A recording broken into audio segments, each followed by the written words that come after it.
My name is Nicole Patel. I am 26 years old, and I dropped out of law school to raise my autistic brother while my mother disappeared in slow motion. People imagine grief as a single event. A funeral. A final breath. A locked casket and a clean goodbye. Before I tell you how I took everything back, please like and subscribe if this story resonates with you. But what I lived through with my mother was a different kind of ending. It arrived in fragments. It came disguised as ordinary afternoons, her hands trembling while she tried to open a jar, her eyes lingering too long on a familiar street sign, the way she would stare at the kettle boiling as if she'd forgotten what heat was meant to do. The first time she forgot my name, it wasn't dramatic. There was no collapse, no sobbing.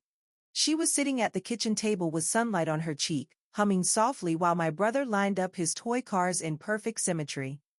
She looked up at me and said, gently, as if she were asking a neighbor, "And you are?"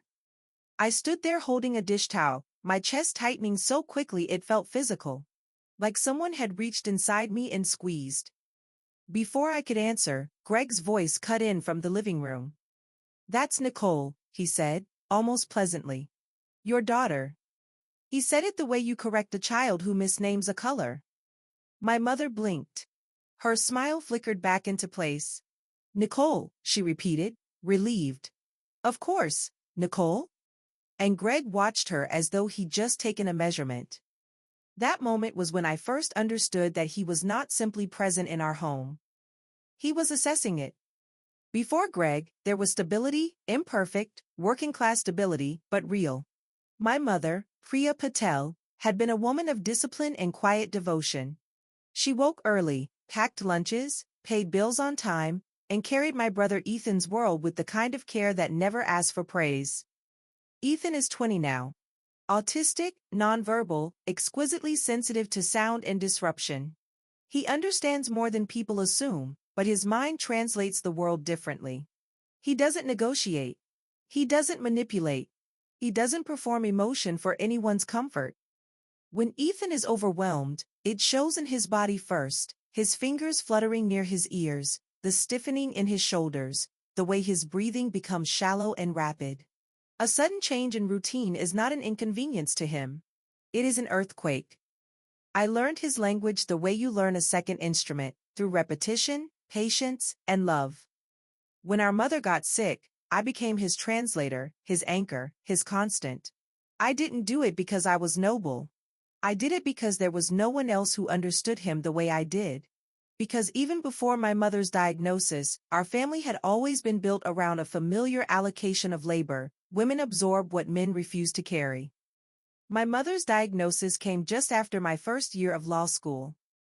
Early-stage Alzheimer's. The neurologist said it with clinical calm, but I felt it like a sentence. A slow erasure written into our future. I remember staring at the doctor's hands while he spoke, how steady they were, how practiced. How he could deliver that kind of news and still move on to scheduling follow-up appointments. My mother sat beside me, nodding as if she understood everything. She wore her favorite blue scarf. Her hair was pinned neatly.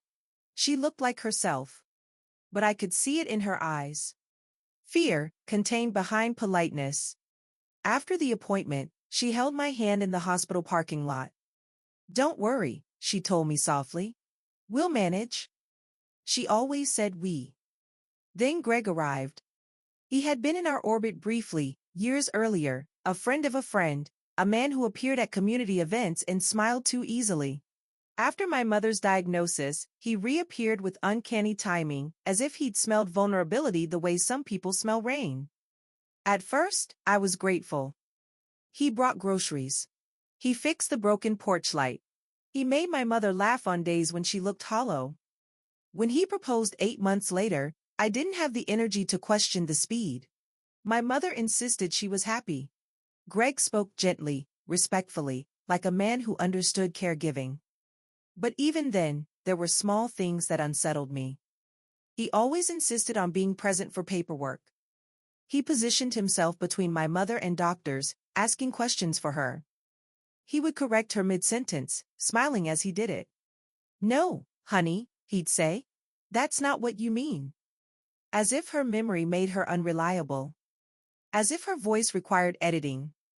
Within a year of the marriage, my mother's world began shrinking. Not only because of the Alzheimer's, because Greg started deciding what she could handle. She's tired, he'd tell relatives on the phone. Visiting will overwhelm her. She doesn't need all that noise, he'd say when friends wanted to stop by. Let her rest. Letters began to disappear from the mail pile. Bills started being redirected to his email. My mother's checkbook vanished into a drawer Greg kept locked. He made it sound practical. But I knew isolation when I saw it. And in the middle of it, Ethan remained himself, needing structure, consistency, a steady presence. I used to study in the law library until midnight. I used to argue cases in my head, my dreams filled with courtrooms and strategy. Then my mother's mind began slipping faster. Ethan's routines grew fragile. Greg began hinting that I was too busy to notice what mattered. And so, at 24, I withdrew from law school. Officially, it was a leave of absence. That's what I told people. Unofficially, it was surrender. I moved back home. I organized medication schedules. I learned how to navigate insurance forms. I prepared Ethan's meals exactly the way he needed, toast cut into 4 even rectangles, apples peeled, the same mug for tea every morning. I played the same soothing playlist when he began to spiral. My mother would watch me sometimes with a strange expression, gratitude braided with guilt. "I'm sorry," she whispered once, late at night, when Ethan had finally fallen asleep and the house was quiet. "This isn't what you planned." "It's what we need," I told her. Greg was standing in the hallway. I noticed him only because the shadows moved. He smiled faintly, as if he were witnessing a transaction he approved of. "You're a good sister," he said. Not everyone would throw away their future like that. The way he said throw away made my skin tighten. I should have corrected him. I should have said, I'm not throwing it away. I'm choosing my family. But Greg's presence made me cautious. He had a way of turning every disagreement into a character flaw. If I pushed back, I was emotional. If I questioned him, I was ungrateful. If Ethan melted down because Greg changed something without warning, Greg would sigh and say, "This is why he needs professionals." That was his refrain. Always delivered calmly, overtly reasonable. "Ethan needs a facility," Greg would say. "Someone trained." As if love were amateur work. As if our home were a liability. And the more my mother declined, the more Greg began to speak about stability in a way that sounded rehearsed. "I'm the stable one," he'd say, usually on the phone, thinking I couldn't hear. "Nicole is. She's sweet, but she's a dropout." Dropout. Not daughter. Not caregiver. Not the person holding this entire household together. Just a label designed to diminish. I would have endured all of that if it had ended with grief alone. If my mother's death had been the worst thing Greg brought into our lives. But Greg didn't come to love my mother through her decline. He came to inherit it. It was my mother's therapist who suggested the memory journal. "It helps some Alzheimer's patients," she explained, sliding a pamphlet toward us. "Short daily videos. Familiar questions. Safe stories. It creates continuity." That night, I positioned my phone on the kitchen counter and sat beside my mother with a mug of chamomile tea. "Okay," I told her gently. "Just tell me about your favorite childhood memory." She laughed softly. "Why are you filming me like I'm famous?" "Because you are," I said. The first few videos were simple. Her favorite songs. The name of her first teacher. The smell of her father's spice shop in Gujarat. The way she met my biological father and the quiet sadness she never spoke aloud. Then, slowly, the videos became something else. Not just memories. Declarations. Because my mother knew, on her lucid days, what Greg was doing. One evening, after Ethan had gone to bed, she leaned toward the camera with startling clarity and said, "Nicole is Ethan's guardian. Greg has no access to the trust." I blinked. "Mom." She held up her hand. "Listen to me." Her voice was steady. Not frightened, determined. "If I ever sign anything different," she said, looking directly into the lens. I am not in my right mind. I felt my throat tighten. Mom, you don't have to. Yes, I do, she whispered. Because men like Greg don't wait for permission. They wait for weakness. I didn't tell Greg about those videos. I didn't mention how often my mother returned to that same point, like a lighthouse she refused to abandon. Ethan stays with Nicole. Nicole protects him. Greg cannot be trusted. I filmed them all. Every day. 2 years of proof, stored in cloud folders with dates and timestamps. At the time, I told myself it was just part of her therapy. But deep down, I knew I was building something else. A record. A defense. My mother's mind continued to fade, and Greg's confidence continued to grow. By the time she died, he was already behaving like a man who had been promoted. My mother passed away on a Friday morning in late October. The weather was unseasonably cold. Wind rattled the trees outside the hospice window, stripping leaves from branches with impatient force. I sat beside her bed holding her hand, watching her chest rise and fall more slowly each minute. Ethan sat across the room rocking gently in his chair, headphones on, eyes fixed on the same spot in the corner. He didn't cry. He didn't understand the finality. He only understood absence. Greg stood near the door in a black suit, his posture straight, his expression composed. When the nurse quietly confirmed she was gone, Greg's shoulders relaxed slightly. It was subtle, barely perceptible. But I saw it. Because I had been watching him for 3 years. The funeral felt like paperwork. Condolences came and went. People hugged me, told me I was strong, told Greg they were sorry. Ethan clung to my sleeve and hummed under his breath, unsettled by the crowd and the unfamiliar smells. 3 days after we buried my mother, a letter arrived. A formal notice of a trust meeting. Greg had chosen the date and time. Of course he had. And on the morning of that meeting, I dressed Ethan in his softest sweater, packed his sensory kit, and drove to the law office under a sky the color of steel. Rain fell in thin, relentless sheets. As if the weather itself knew what was waiting inside. The law office sat on the 7th floor of a glass building downtown, the kind with a lobby that smells like polished stone and expensive restraint. Rain streaked the windows in long, nervous lines. The city below looked blurred and impatient, as if it couldn't quite commit to being real. I held Ethan's hand as we walked inside. His palm was damp, his grip tight. He doesn't like elevators. He doesn't like unfamiliar floors. He doesn't like the humming sound fluorescent lights make when they're too bright. He pressed closer to me, shoulder brushing my arm. It's okay, I murmured. We're just here to listen. Then we go home. Home. The word mattered. It steadied him. Greg was already there. He stood near the reception desk in a dark suit, his hair neatly combed, his posture overtly composed. The kind of man who treats mourning as a stage, solemn enough to appear noble, controlled enough to appear stable. When he saw me, his eyes flicked to Ethan with something like assessment, not compassion. Nicole, he said. He always mispronounced my name slightly, as if respect required effort he refused to invest. Greg, I replied, my voice measured. He looked down at Ethan. Hey, buddy, he said, too loud, too cheerful. Big day, huh? Ethan didn't respond. He stared at Greg's tie pin, fixated, breathing shallowly.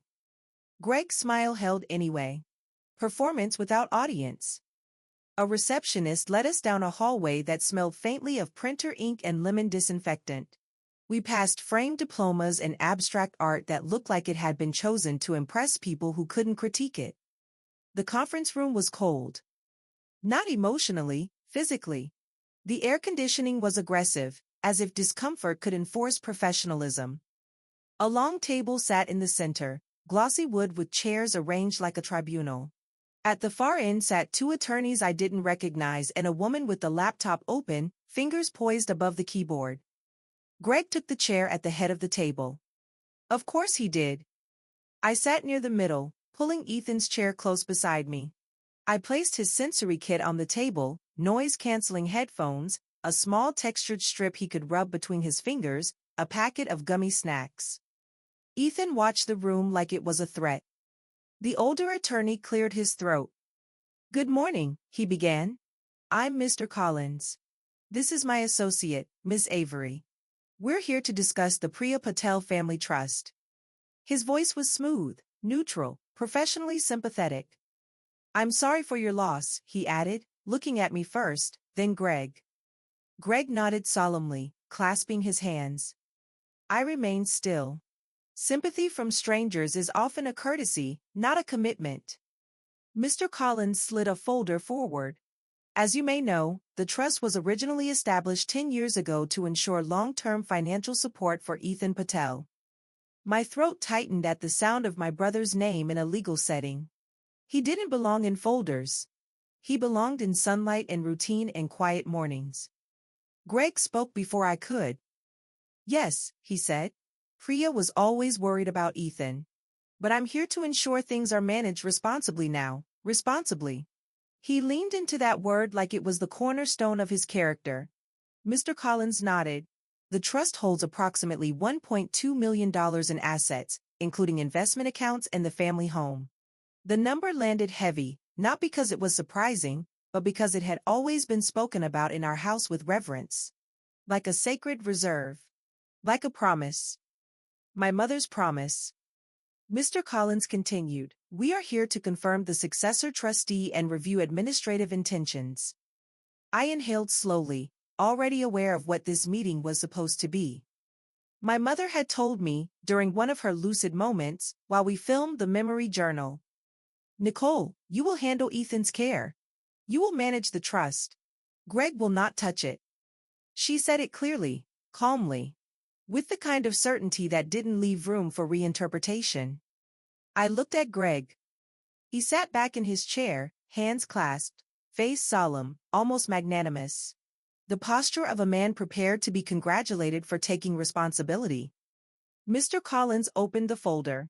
"We'll begin with the successor trustee designation." Greg's gaze flicked toward me briefly, like a man granting an audience. Then he smiled. "I'll make this simple," he said. "Priya updated the documents last year. She wanted stability. She chose me." The sentence was delivered as fact. As if my mother had simply handed him power willingly. My heartbeat slowed, not from calm, but from recognition. I had seen this before. Greg stepping into spaces that weren't his and acting as though they always had been. Mr. Collins nodded and passed a stapled packet across the table. "Mrs. Patel executed these amendments," he said. Mr. Patel, he looked at Greg, automatically granting him my mother's last name through marriage, is the sole trustee. For a moment, the room blurred. I stared at the packet. My mother's name was printed at the bottom. Her signature above it. It looked real. That was the cruelty of it. Greg watched me carefully, eyes narrowed in quiet satisfaction. I placed my palm over the paper, steadying myself. "This isn't what she wanted," I said softly. Greg's expression tightened like he'd expected resistance and already prepared the response. "Nicole," he said, sighing slightly, "your mother was confused in her final year. You know that." The word confused came out coated in sympathy, but it was sharpened underneath. "She didn't forget what mattered," I replied. Greg leaned forward, his voice lowering into something almost intimate. "You abandoned law school," he said. "You chose to make yourself dependent. That's not an insult, it's simply reality." Ethan's fingers began fluttering near his ears. I felt his breath quicken. I tightened my grip on his hand, rubbing my thumb along his knuckles in slow, steady motion. A grounding technique. "A promise."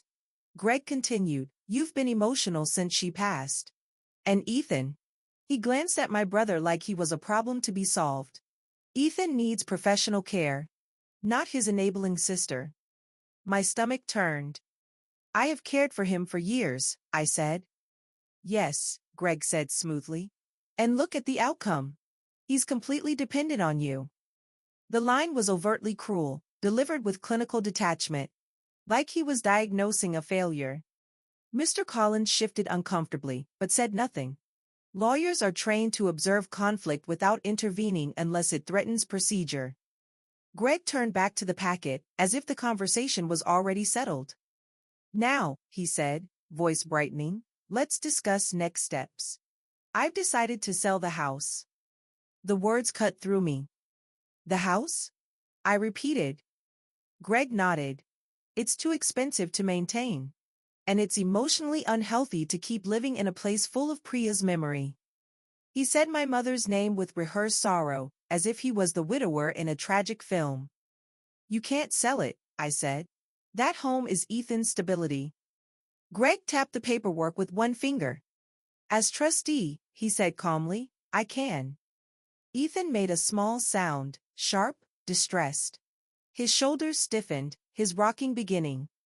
Nicole, Greg continued, I've already toured a facility, state-run, structured, safe. My heart lurched. A state facility. I whispered. Yes, Greg said, as if he were describing a school placement. They have professionals who can handle his needs. It's the responsible option. I felt something cold settle under my ribs. You're sending him away, I said. I'm placing him, Greg corrected. And I'm managing the investments myself. He said it like he'd been waiting to claim those words. Managing. I repeated. You've never managed his care. You've never. Greg raised a hand, cutting me off. This isn't a debate, he said. It's a transition. Mr. Collins slid another paper forward. As part of the sale and relocation plan, he said carefully, we need to discuss occupancy. I stared at him. Occupancy? Greg answered for him, his voice almost casual. You have 30 days to vacate, he said. The sentence arrived quietly, like a blade placed on the table. I didn't breathe for a second. 30 days, I repeated, my voice thinner than I expected. You're evicting us. Greg's eyes narrowed slightly, impatience slipping through his polished exterior. I'm giving you time, he said. Don't be dramatic. Dramatic. There it was. The word people use when they want your pain to look irrational. Ethan's breathing had escalated into fast, shallow bursts. His fingers fluttered harder. A tremor moved through his arms. I could feel the beginning of a meltdown rising inside him like a wave gathering force. I reached into his sensory kit, pressed his textured strip into his hand. Ethan, I whispered. Breathe with me. But Greg looked at Ethan like he'd just been handed evidence. You see, Greg said to the attorneys, gesturing slightly. This is what I mean. He's unstable because of her. I turned toward Greg slowly. My voice didn't rise. My body didn't lunge. But something in me hardened into steel. Do not use my brother's distress to justify your cruelty, I said. Greg leaned back, almost amused. It's not cruelty, he replied. It's pragmatism. Your mother wanted stability. She chose me. He looked at me with something like pity. You're not equipped for this, Nicole, he said, savoring the sentence. You're a dropout with a camera phone and a martyr complex. I felt heat behind my eyes, not tears. Fury. But I swallowed it. Because I knew something Greg didn't. I reached into my bag, slow, controlled, and pulled out my phone. Greg's eyes flicked to it, curious. What are you doing? He asked. I unlocked it, scrolled calmly to my folder, memory journal, and selected a video. I didn't press play. Not yet. I simply looked at him and said, very softly. My mother spoke to the camera for 2 years, Greg. His smile faltered, just slightly. She said your name, I continued. She said Ethan's name. She said mine. Greg's jaw tightened. That doesn't matter. I tilted my head. It will. The room felt suddenly smaller. Mr. Collins watched me with new attention. Greg's confidence wavered like a candle in a draft. But he recovered quickly, straightening his tie. You don't have money for court, he said quietly, leaning toward me. You don't have leverage. You have 30 days. Make peace with it. I stared at him, calm as winter. Then I gathered Ethan's things, stood up, and said one sentence, quiet but final. Your 30 days won't survive the week. Greg's eyes narrowed, but he said nothing. Because for the first time, he wasn't sure who was bluffing. I walked Ethan out of that building into the rain, holding him close as thunder rolled distantly above the city. And as the cold water soaked through my coat, I understood something with absolute precision. Greg believed paperwork made him powerful. But I had something stronger than paper. I had my mother's voice. Preserved, repeated, unchangeable. And I was about to let a courtroom hear it. I took Ethan home through rain so dense it made the streets look glazed, as if the city had been varnished in grief. By the time we reached the house, his hands were shaking. His breathing was uneven, his eyes too wide. Change does that to him. It presses against his nervous system until it has nowhere to go but outward. I led him inside, closed the door gently, and turned the world quiet. Shoes off, I murmured, guiding him into our entryway routine. Headphones. He obeyed automatically, the familiar sequence anchoring him. I turned on the same lamp we always used, warm yellow light instead of the harsh ceiling fixture. I started the same playlist that always softened his edges, slow piano, uncomplicated melodies. Ethan sat on the rug and began lining up his cars again. The precise order mattered. It meant he was rebuilding internal structure. I watched him for a moment, my chest aching with the kind of protectiveness that feels ancient. Then I walked into the kitchen and gripped the counter so tightly my fingers went white. 30 days. Greg had said it like an administrative courtesy. As if removing my brother from his home, his routines, his safe person, was simply a scheduled transition. My stomach churned, but I forced myself to breathe slowly, deliberately. People like Greg thrive on emotional chaos. They provoke it, then point to it as evidence that you are unstable. I refused to become his proof. I opened my laptop at the kitchen table, the same place I used to study case law late at night. The irony wasn't lost on me. I had left law school because I thought my family needed me more than my ambition. And now my ambition was the very instrument that might save us. I clicked into the cloud folder. Memory journal, Priya. Hundreds of files, neatly dated. 2 years of my mother's voice preserved in pixels and breath. I clicked one at random. My mother filled the screen, sitting at the table in her favorite cardigan. The sunlight was gentle on her face. Her eyes were clear. Hi, she said to the camera, smiling. It's Priya. Today is Tuesday. She paused, then laughed softly. I always forget the day now. But I remember what matters. I swallowed. Then my mother leaned closer, her voice lowering into something intimate and urgent. Nicole is Ethan's guardian, she said slowly, as if the words were being etched into stone. Greg has no access to the trust. No access. Her gaze sharpened. If I sign anything different, she added, then I am not in my right mind, understand? My hands trembled, not with fear. With certainty. I didn't need to convince myself anymore. My mother had already done it. The question was, would the law listen? I closed the laptop and walked down the hallway to my mother's old study. Greg had turned it into his office in the last year. New chair, new desk, new filing cabinet with a lock. The room smelled like aftershave and paper. But he hadn't replaced everything. In the corner, behind a shelf of books, I found what I was looking for, the old leather binder my mother had always kept for important documents. I pulled it out slowly, as if it might bite.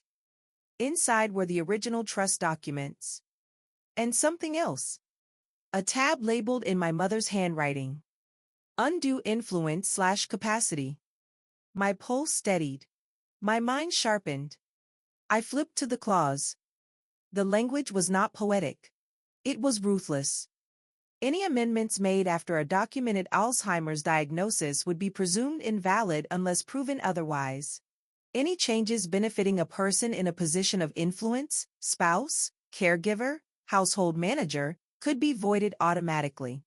Trustee authority could be frozen pending review. I read it twice.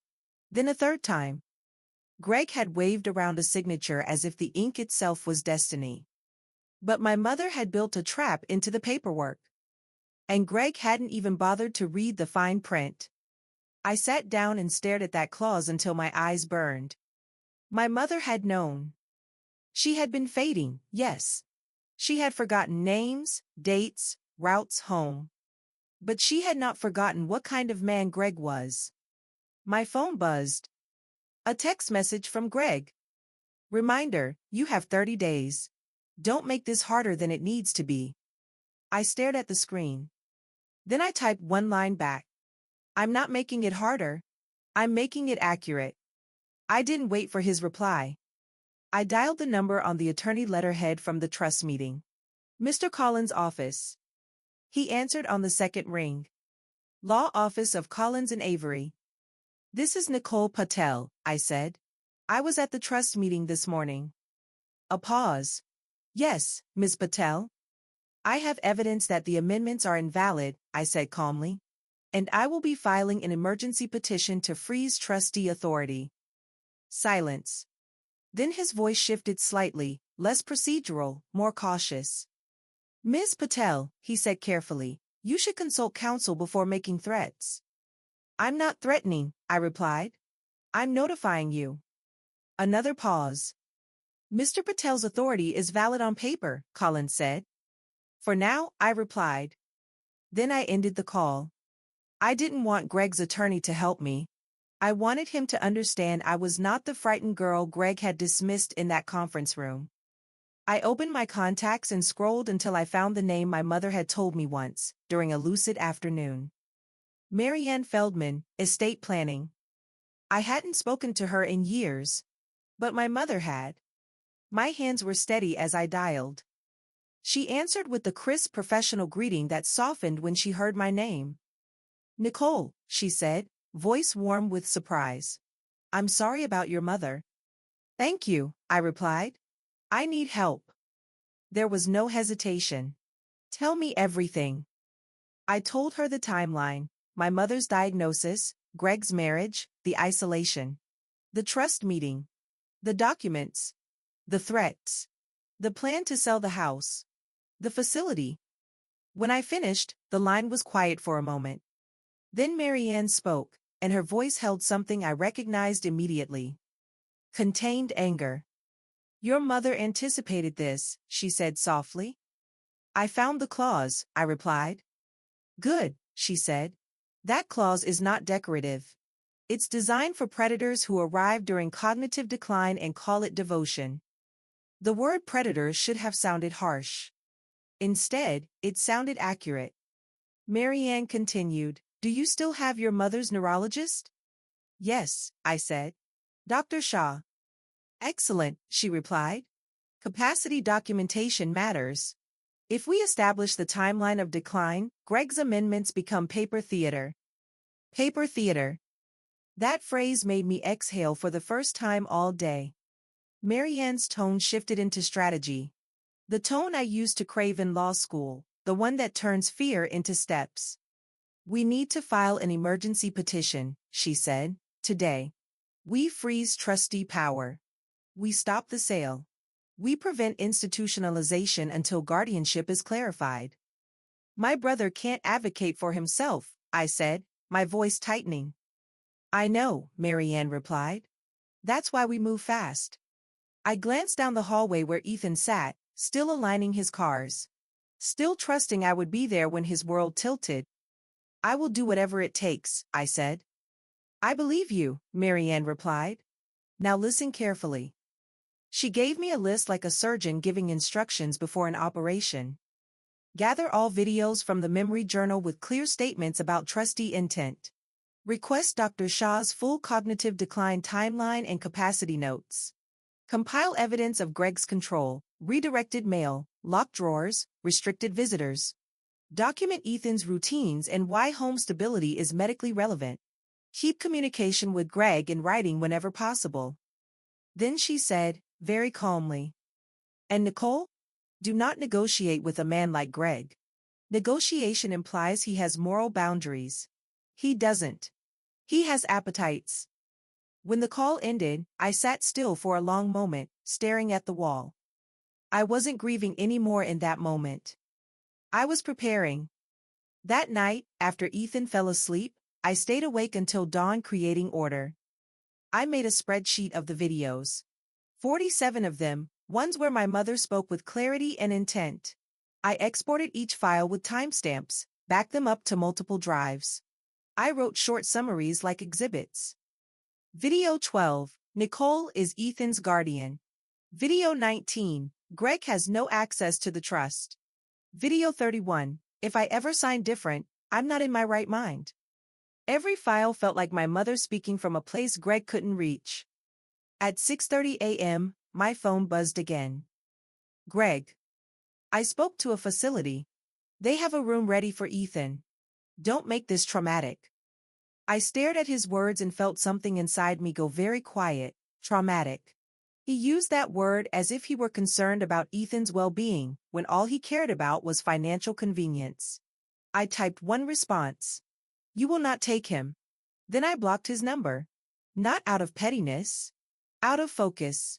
2 hours later, Mary Ann filed the emergency petition. By lunchtime, we had a hearing date. 3 days. Greg's 30-day countdown had, as promised, failed to survive the week. The courthouse smelled like old paper and nervous breath. Ethan didn't come. Mary Ann and I had decided it would be cruel.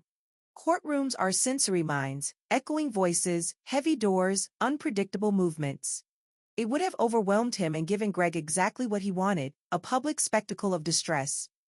Instead, Auntie Rena stayed with him at home. She was one of the few people Ethan tolerated, mostly because she didn't demand eye contact and always brought the same mint tea he liked to smell but never drink. I walked into court alone. Not physically. Mary Ann was beside me, steady as a steel rod. But emotionally, it felt like the first time I had ever stood fully in my own authority. Greg was already there. He wore a navy suit this time, the kind my mother used to buy for him after his big meetings. He sat with his lawyer, an expensive, angular man with perfect hair and a briefcase that looked like it had never touched a dusty floor. Greg looked at me as if I had disappointed him. Not threatened him. Disappointed. As if defiance were childish. His lawyer glanced at Mary Ann, then at me, then dismissed me as a non-threat. Drop out, his eyes said without language.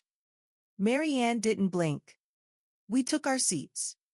The judge entered, Judge Evelyn Marks, a woman in her late 50s with silver streaks in her hair and an expression that had seen every variation of human manipulation.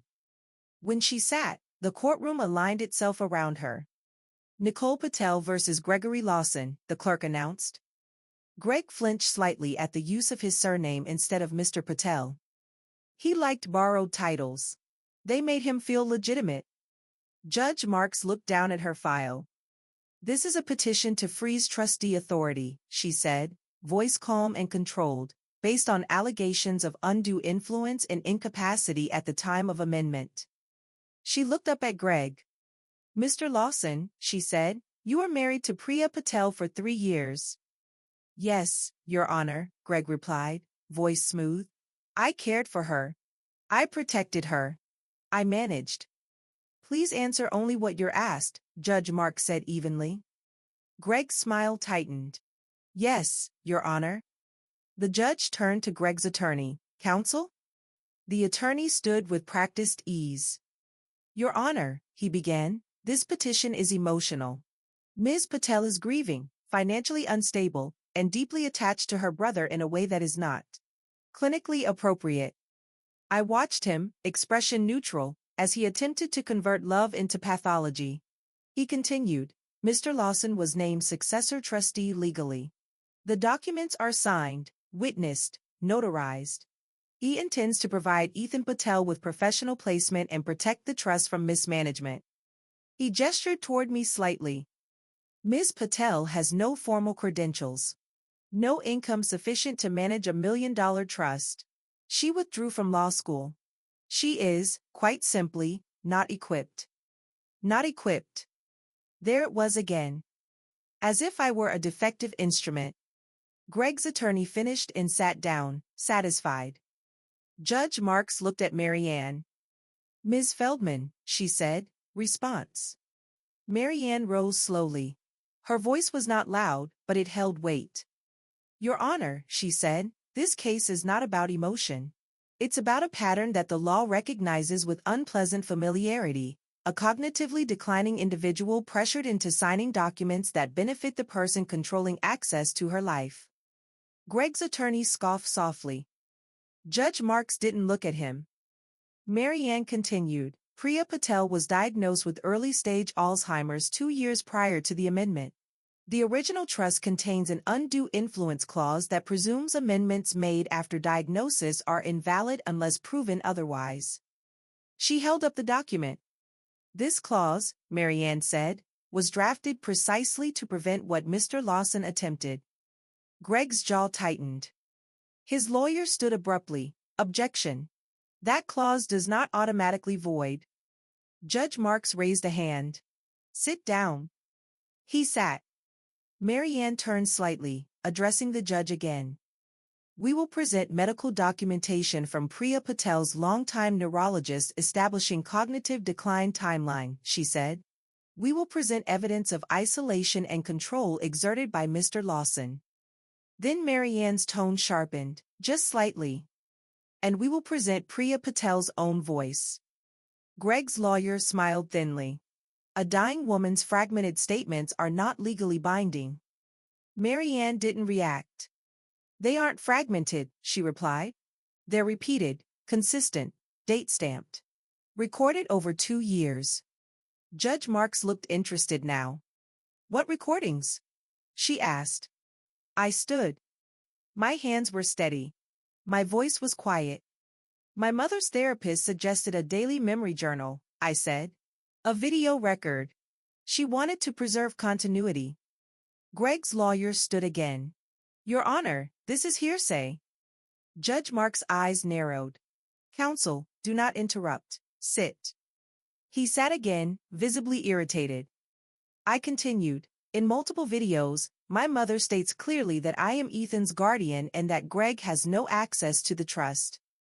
Greg's face remained composed, but the muscle in his cheek twitched. Judge Marks leaned forward slightly. "Can you produce these videos?" she asked. "Yes," I said. 47 of them." A faint sound moved through the courtroom. Not a gasp. More like a collective recognition that something substantial had entered the room. Judge Marks nodded once. "Play one," she said. Greg's attorney stood, exasperated. "Your Honor, a private family video." Judge Marks looked at him with a flat expression. "Counsel," she said, "I am not here to protect your client from evidence. Sit down." He sat. Marianne handed the court clerk a drive. The screen at the front of the courtroom flickered to life. And then my mother appeared. She sat at our kitchen table, hair pinned back, wearing the same blue scarf I remembered from the day of her diagnosis. She looked directly into the camera with startling lucidity. "My name is Priya Patel," the video began, "and if you are watching this, it means I need you to remember something I might forget." Greg shifted in his seat. My mother continued. "Nicole is Ethan's guardian," she said slowly. "Greg has no access to the trust. No access." She paused, eyes narrowing with fierce clarity. "If I ever sign anything different," she said, "I am not in my right mind. Understand?" The courtroom was silent. Not the uncomfortable silence of politeness. The attentive silence of truth. The video ended. Judge Marks didn't speak immediately. She looked at Greg. Then she said, "Play another." We played them one by one. Different days. Different lighting. Different outfits. But always the same sentence. Always the same intent. My mother's voice became a chorus that Greg couldn't outrun. After the 7th video, Greg's lawyer stood again, voice sharper. "Your Honor, these videos are clearly coached." Marianne turned slightly. "Coached by what?" "A dying woman's own instinct to protect her son." Greg's lawyer tried again. "Objection, undue prejudice." Judge Marks cut him off. Counsel, she said, her tone cooling, you have objected repeatedly. Your objections have been noted. Sit down. And if you interrupt again, I will hold you in contempt. He sat, face tight. We played more videos. Video 14, my mother explaining Ethan's routines. Video 19, my mother saying Greg's name directly, slowly, as if carving it into record. Greg Lawson, she said. You will not take Ethan. Greg's throat bobbed as he swallowed. Video 26, my mother's eyes tired but clear, voice gentle. Nicole gave up her career for us, she said. Don't punish her for loving. The words hit me harder than I expected. My mouth tightened. I kept my face calm. But inside, something softened. Even as she was disappearing, my mother had still seen me. Video 31, the most brutal line. If I ever sign something different, my mother said, it means someone pressured me. It means I was confused. It means you should not trust that signature. Greg's lawyer's hand froze mid-note. Judge Marks leaned back, eyes narrowed, absorbing the accumulation. And then, finally, the neurologist took the stand. Dr. Shaw was a composed man with gentle eyes and precise language. He spoke the way doctors do when they have learned that emotion cannot replace documentation. Mrs. Patel's cognitive decline was progressive, he testified. There were periods of lucidity, but the trajectory was clear. By the year of the amendment, she would not have had consistent capacity for complex financial decisions without full evaluation. Greg's lawyer attempted to cross-examine him. So you're saying she had no capacity at all? Dr. Shaw didn't flinch.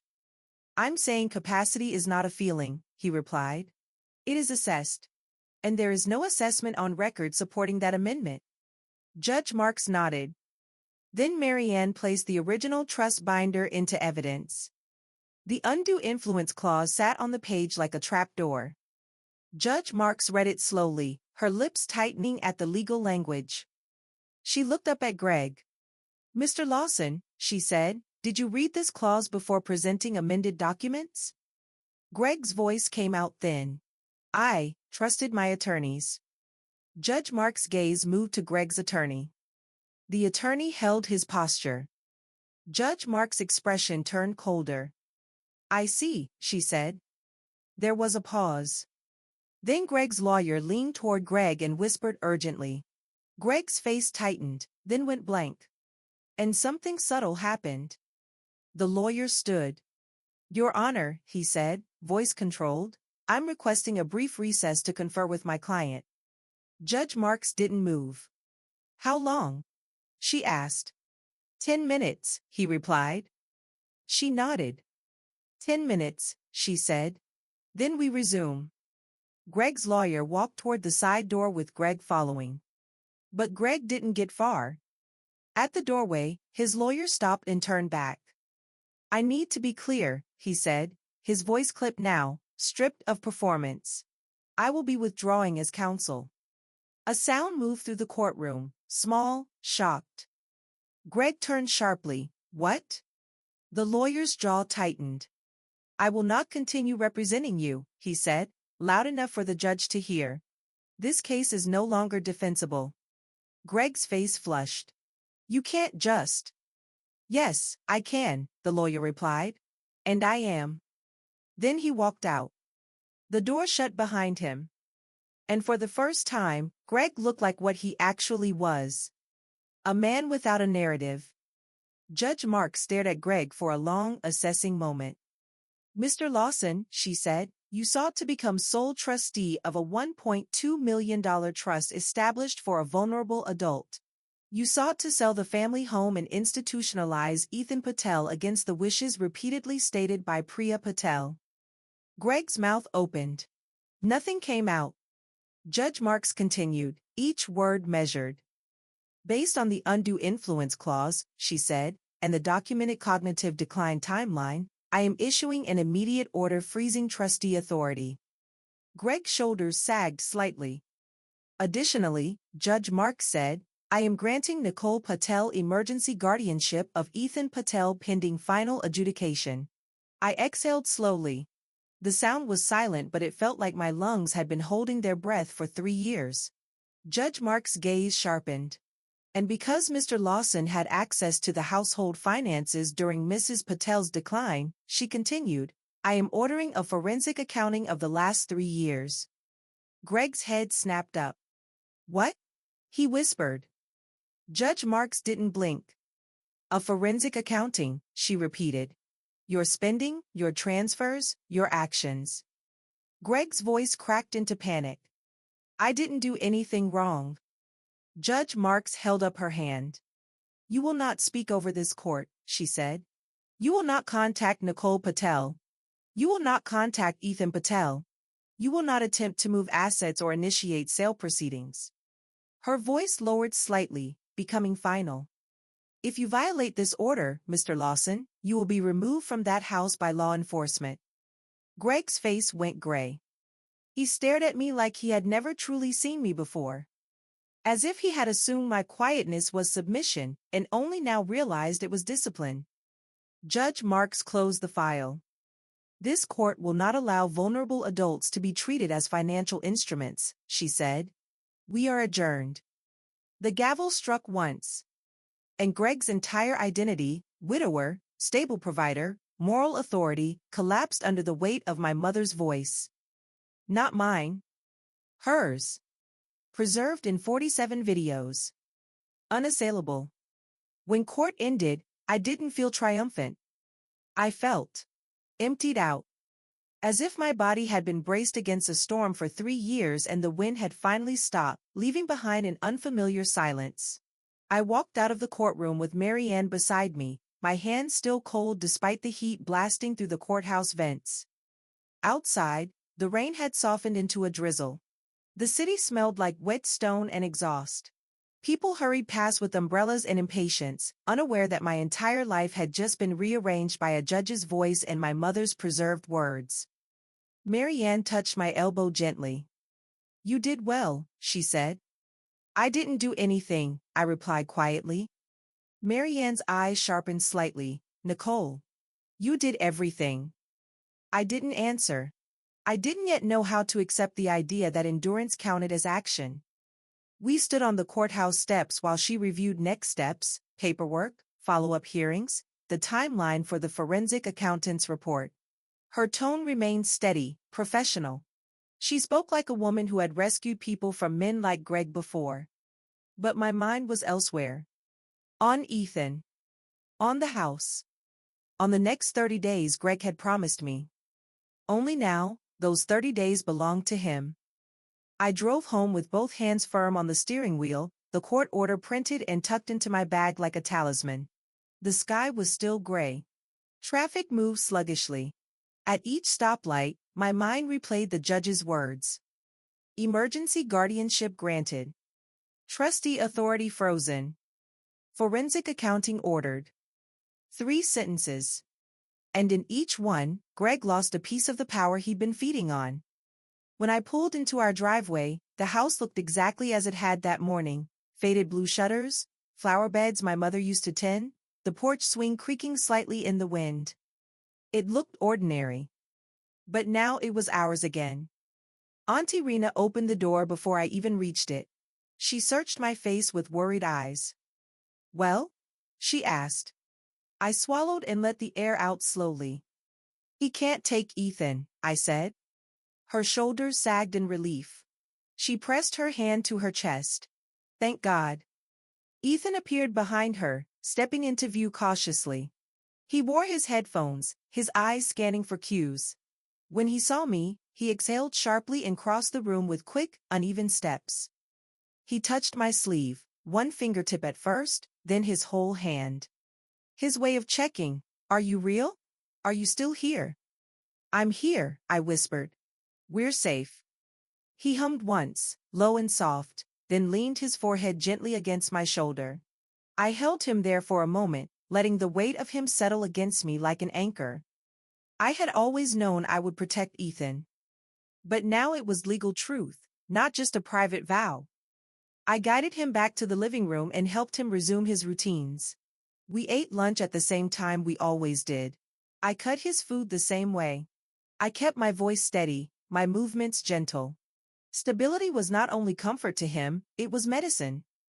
When Ethan was calm again, I walked down the hallway toward Greg's office. His office.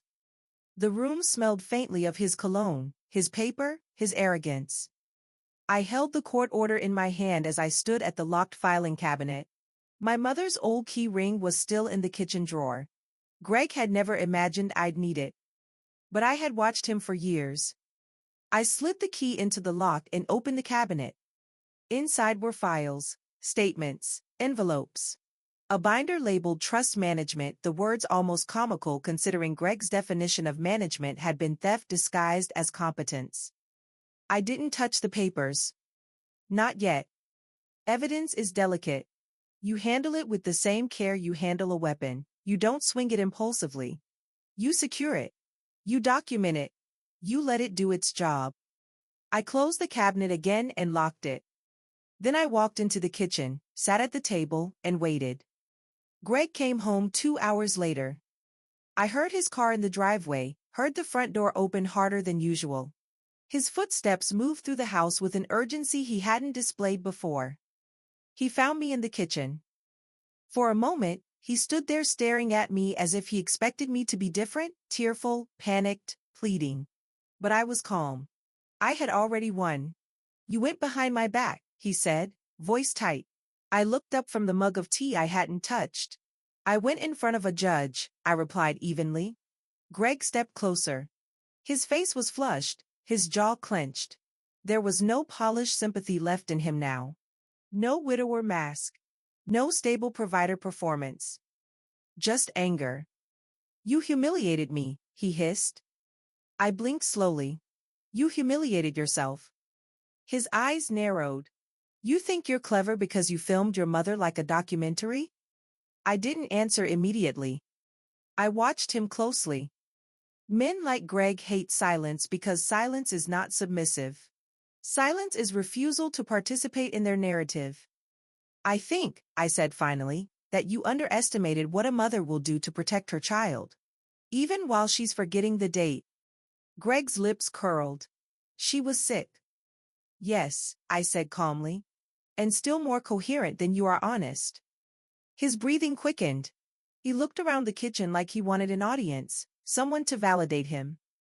But Ethan was in the living room, humming softly, oblivious. Auntie Rena was gone. Marianne's words echoed in my mind. Do not negotiate with him. He has appetites. Greg leaned toward me. They froze the trust temporarily, he said, voice lowering, temporarily. You understand? You didn't win. You delayed. I held his gaze. You lost your lawyer in open court, I replied. That wasn't a delay, Greg. That was abandonment. His face tightened. You can't keep me out of this house, he snapped. My name is on the marriage certificate. I lived here for 3 years. I nodded once. And you treated it like a bank. His eyes flashed. I will fight you, he said. I lifted the court order slowly and placed it on the table between us. You can't contact Ethan, I said. You can't move money. You can't sell anything. You can't make calls to facilities. I paused, then added calmly. And you can't intimidate me anymore. Greg stared at the paper as if it were a personal insult. Then his eyes lifted, sharp with venom. You're nothing without your mother, he whispered. I didn't flinch. Because the old version of me might have been wounded by that line. But the new version understood something Greg never did. My mother was not my strength. She was my proof. I'm not nothing, I said quietly. I'm the person who stayed. Greg's expression twisted. You don't even have a career. The word dropout hovered unspoken between us like a familiar weapon. I set my mug down, the ceramic clicking softly against the wood. I left law this time, I said, voice steady. But I didn't lose it. Greg scoffed. You think you can go back?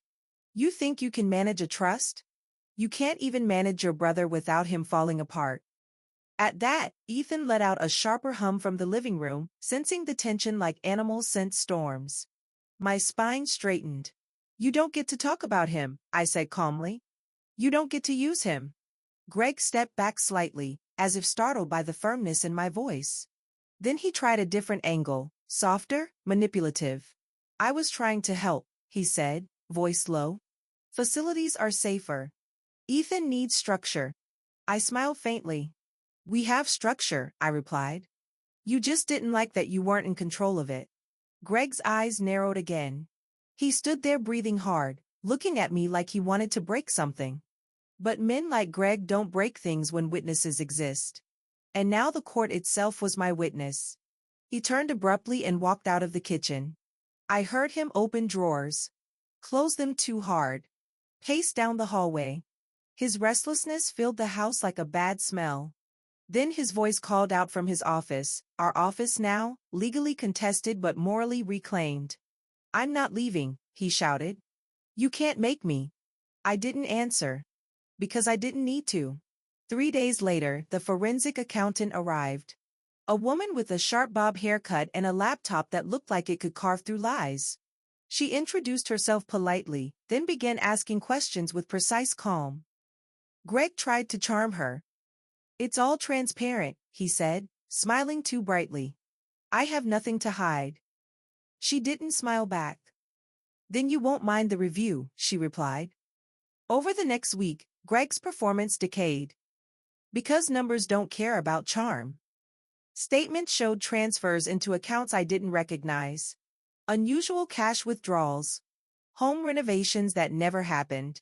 Payments labeled consulting routed to companies in Greg's name. Marianne sat with me at the kitchen table, highlighting lines in silence. What is this? I whispered, pointing to one charge. Marianne's eyes didn't lift. Embezzlement, she said calmly. The word landed quietly. Not dramatic. Just accurate. I thought of all the times Greg complained about money. How he'd sighed about Ethan's therapy costs. How he told my mother they needed to tighten spending. How he called me irresponsible for buying Ethan a weighted blanket that helped him sleep. Meanwhile, he had been siphoning away what wasn't his. 2 weeks later, Greg was served with formal notice, removal proceedings, a restraining order reinforcement. Investigation opened for fraud. He came home that night pale, eyes wild. This is your fault, he snapped, voice trembling. You did this. I sat at the table with Ethan's dinner plate in front of me. I didn't look up. No, I said calmly. You did this. I documented it. Greg's breath hitched like he wanted to scream, but he didn't. Screaming would confirm instability. He still wanted to appear stable, even while collapsing. I loved her, he whispered suddenly, voice breaking into something almost convincing. I finally looked up. And for the first time, I allowed myself to say the truth without decoration. You loved what she came with, I said softly. His eyes filled with fury. You're heartless, he hissed. I smiled faintly. No, I replied. I'm finished being useful to you. Greg left the house 3 days later. Not because he chose dignity. Because the court removed his options. When he walked out, carrying a single suitcase, Ethan stood at the living room window watching him with quiet curiosity. He didn't wave. He didn't cry. He simply observed, as if noting a change in weather. When the car pulled away, Ethan turned to me and touched my arm once. Then he walked back to his cars. Routine restored. The trust was reinstated under the original terms 2 months later. I was appointed legal guardian. I became co-trustee with a neutral professional fiduciary, someone accountable, audited, disciplined. The house remained ours. And I didn't celebrate with champagne or speeches. I celebrated by making Ethan pancakes on a Sunday morning and watching him eat them calmly, without fear. 3 months later, I reopened my law school portal and submitted the paperwork to return. Not because I needed to prove anything to Greg. But because I wanted my future back, the one I paused, not abandoned. On my first day back, I stood outside the building under a clear sky and felt the strangest thing. Freedom. Not loud. Not euphoric. Just quiet, steady relief. That night, after Ethan fell asleep, I opened the memory journal folder again. I clicked the last video I'd recorded with my mother, a week before she died. She looked tired, but her eyes were clear. "Hi," she said softly. "It's Priya." She smiled at the camera as if she could see past time. "I don't know how many more days I'll remember," she whispered. "But I know this." She paused, then said, with absolute certainty, "Nicole protects Ethan, always." I stared at the screen until my vision blurred. Then I closed the laptop. Not because it didn't matter anymore, but because I didn't need evidence now. I had the life she wanted. And Greg? Greg had nothing. No trust. No house. No credibility. No family. He was investigated, financially exposed, and socially isolated because predators do not survive well in daylight. I didn't forgive him. Not out of bitterness. Out of wisdom. Forgiveness is not owed to people who would sacrifice a vulnerable person for convenience. Instead, I moved on. With paperwork. With boundaries. With peace. And with my brother safe beside me, exactly where my mother intended. There are people who mistake your sacrifice for weakness. They watch you give up pieces of yourself, your time, your career, your sleep, and they assume you will keep giving forever because you always have. But sacrifice is not consent. And kindness is not permission. If you've ever been the person who held a family together while someone else quietly planned to profit from your love, I want you to remember this. Truth doesn't need to scream. Truth just needs to be recorded. And when it's finally played back in the right room, in front of the right witnesses, the people who underestimated you don't just lose the argument. They lose access to you. If this story resonated with you, stay here. Because the quiet ones don't break, they document. And they win.